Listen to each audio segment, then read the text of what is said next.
పుట్టి బానిసై పెరిగి దాసియై సేవకు నిలయమై ఆగని యంత్రమై నిజములు నిద్రలు ఇల్లే కళ్ళుగా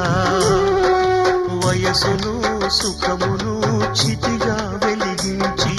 బ్రతుకే హారతిచ్చిన దేవత సెలవిమ్మని అడిగితే ఇక సెలవిమ్మని అడిగితే ఇది కనని వినని సంఘటన అపూర్వ సంఘటన